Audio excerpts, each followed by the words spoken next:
Hi. നമ്മൾ ഇന്ന് വാർത്ത കണ്ട CCTV മേഖലയിലുള്ളവരൊക്കെ ശ്രദ്ധിച്ചൊരു കാര്യം ഉണ്ടാവും. അതായത് ഇസ്രായേൽ ആയത്തുള്ള ഖമനിയെ ഫോളോ ചെയ്തത് അല്ലെങ്കിൽ ട്രേസ് ചെയ്തത് എങ്ങനെയായിരുന്നു എന്നുള്ളത്. കാരണം അവരുടെ സർവേലൻസ് സിസ്റ്റംസ് ഇൻട്രൂഡ് ചെയ്തിട്ട് ഈ ആയത്തുള്ള ഖമനി എങ്ങോട്ട് പോകുന്നു, എന്ത് ചെയ്യുന്നു, അല്ലെങ്കിൽ എന്താണ് സംഭവിക്കുന്നത് എന്നെല്ലാം അവർ മോണിറ്റർ ചെയ്യുമായിരുന്നു. നമ്മളുടെ രാജ്യത്ത് ഇന്ത്യയിൽ ഒരു വർഷം മുന്നേ, അതായത് എനിക്കൊന്ന് 2025 ഏപ്രിൽ 9 നിർബന്ധിതമാക്കിയത് STQC എന്ന് പറഞ്ഞിട്ടുള്ളൊരു സർട്ടിഫിക്കേഷൻ.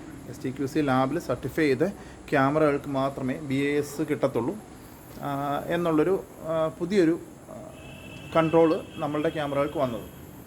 അപ്പോൾ അതിനുശേഷം നമുക്ക് ഒരുപാട് നമ്മുടെ ഈ ബോർഡർ ഷെയറിങ് കൺട്രീസിൽ നിന്നുള്ള ഒരുപാട് ബ്രാൻഡുകൾക്ക് കുറേ ബുദ്ധിമുട്ടുകൾ വന്നു. ഇപ്പം കംപ്ലീറ്റ്ലി അല്ല, മെയിൻലി IP ക്യാമറകൾക്ക്.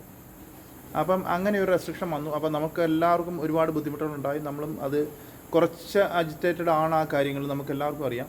പക്ഷേ ഈ വാർത്തകൾ കാണുമ്പോൾ നമുക്ക് ഒരുപാട് കാര്യങ്ങൾ മനസ്സിലാവും.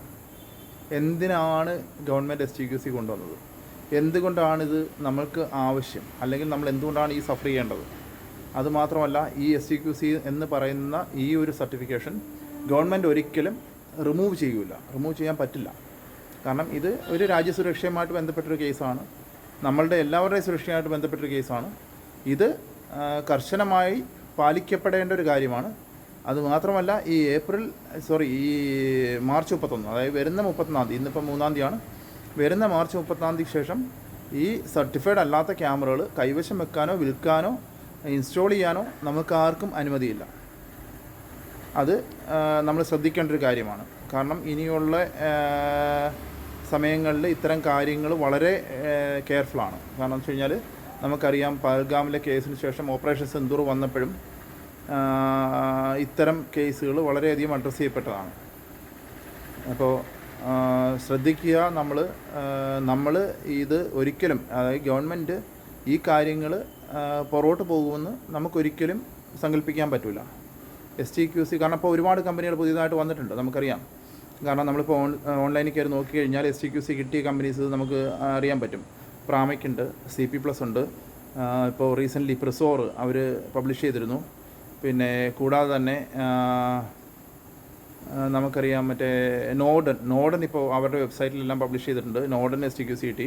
അങ്ങനെ ഒരുപാട് കമ്പനികൾ. കാരണം അവരെല്ലാവരും സ്പർശ് ആദ്യമേ ഏറ്റവും കൂടുതൽ മോഡൽസ് ഉള്ള, അല്ലെങ്കിൽ ആദ്യമേ വന്നൊരു കമ്പനിയാണ് സ്പർശ്. അപ്പം ഈ കമ്പനികളെല്ലാം STQC സർട്ടിഫൈഡ് ആണ്. അപ്പോൾ നമ്മൾ IP ക്യാമറ മേടിക്കുക, ഇൻസ്റ്റാൾ ചെയ്യുക, അല്ലെങ്കിൽ വിൽക്കുക,